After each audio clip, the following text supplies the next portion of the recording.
नमस्कार दोस्तों, आज की क्राइम स्टोरी में हम देखेंगे नेपाल में एक टीचर का खूनी खेल।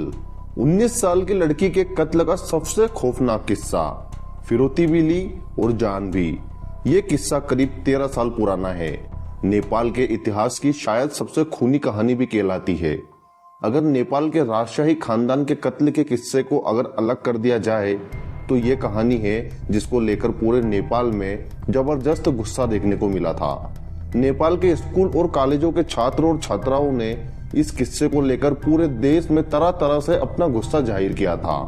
वीडियो में आगे बढ़ने से पहले वीडियो को लाइक और चैनल को सब्सक्राइब जरूर करें। क्राइम की ये कहानी साल 2009 की है। हालांकि इस कहानी की शुरुआत तो उससे भी पहले ही हो जाती है। काठमांडू में एक टीचर था, नाम था बीरेन प्रधान, जो अपने नाम के आगे श्रेष्ठ भी लगाता था। यानी उसकी दो पहचान थी, बीरेन प्रधान या बीरेन श्रेष्ठ। बीरेन प्रधान मूल रूप से भारत का रहने वाला था।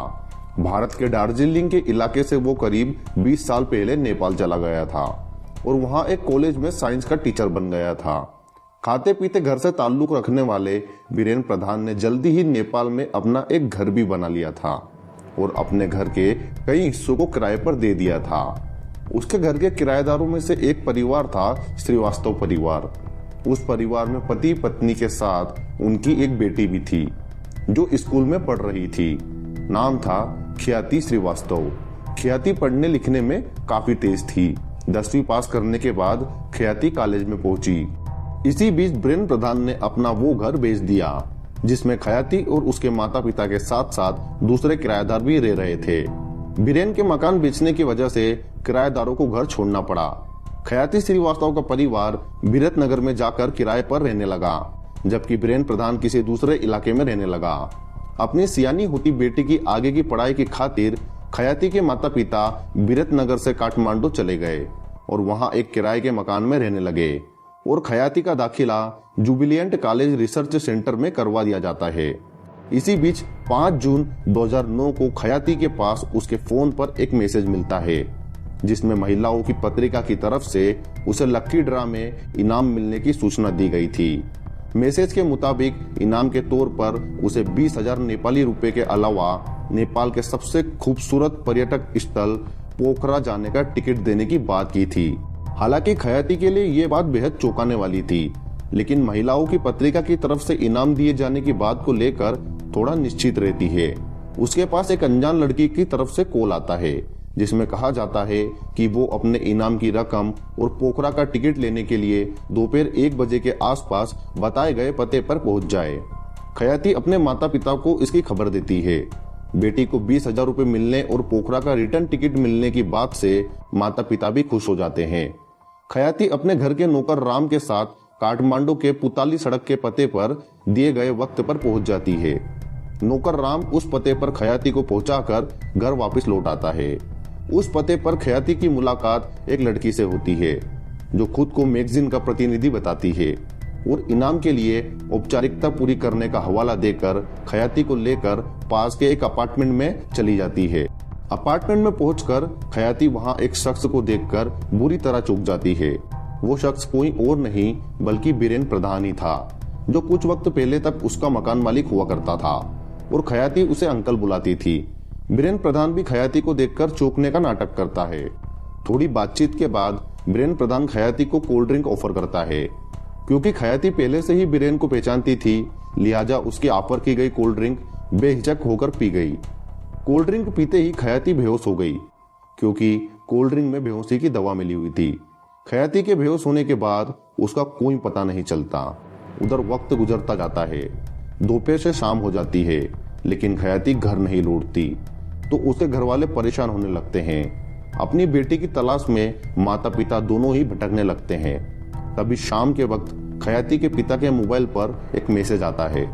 उस मैसेज को पढ़कर ख्याति के माता पिता के पैरों तले जमीन खिसक जाती है, क्योंकि मैसेज में साफ साफ लिखा था कि उन लोगों ने ख्याति को किडनैप कर लिया है। उसकी सलामती के लिए फिरौती के तौर पर 10 लाख नेपाली रुपयों की मांग की जाती है। लेकिन ख्याति के पिता मैसेज का अगला हिस्सा पढ़कर बुरी तरह बेचैन हो जाते हैं।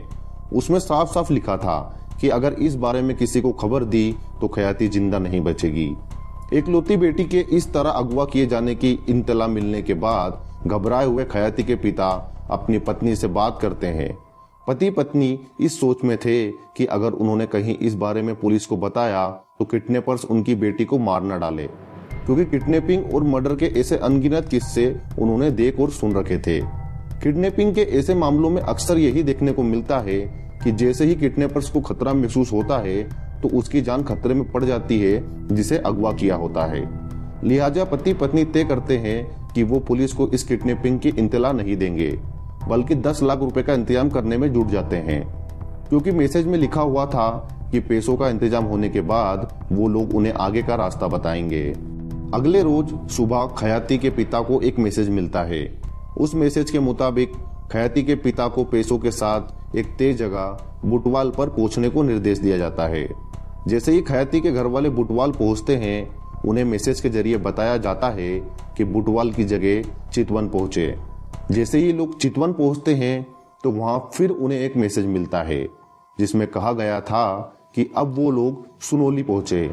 ये लोग सुनोली पहुंच जाते हैं। इस मैसेज में एक बात खास तौर पर लिखी हुई थी, जिसके मुताबिक फिरौती लेकर खयाती के पिता नहीं बल्कि माँ आएगी।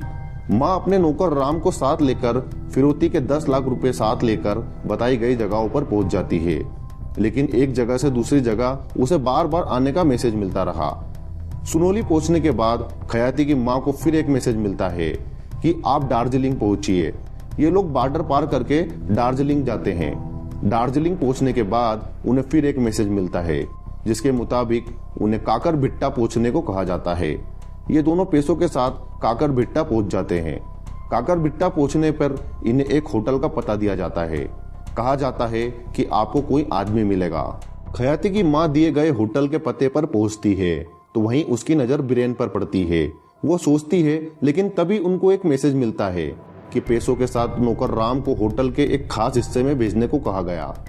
उस मैसेज में साफ साफ लिखा था कि माँ को आने की जरूरत नहीं है। राम पैसे को लेकर होटल के उस हिस्से में पहुंचता है जहां उसे जाने को कहा गया था। वहां राम को एक शख्स मिलता है। वो राम से पैसे लेता है। राम पैसे देकर लौट आता है। तभी खयाती की माँ को उम्मीद हो जाती है कि पैसे दे दिए हैं तो शायद उनकी बेटी सही सलामत लौट आए। यही सोचते सोचते खयाती की माँ और उसका नौकर राम वापस काठमांडू लौट आते हैं। अब उनके पास सिवाय इंतजार के कुछ भी नहीं बचा। पूरा दिन निकल जाता है। सुबह से शाम और शाम से रात होती जाती है, लेकिन बेटी वापस नहीं आती और ना ही आने की कोई खबर आती है। चौंकाने वाली बात तो ये थी कि जिस नंबर से अभी तक मैसेज आ रहे थे, पैसे मिलने के बाद उस नंबर से मैसेज भी आना बंद हो जाते हैं। बुरे ख्यालों में डूबे खयाती के माता पिता दोनों परेशान हो जाते हैं, लेकिन उन दोनों को इस बात का भी डर सता रहा था कि अगर गलती से भी पुलिस को बता दिया तो कहीं उनकी बेटी के साथ कोई अनहोनी ना हो जाए।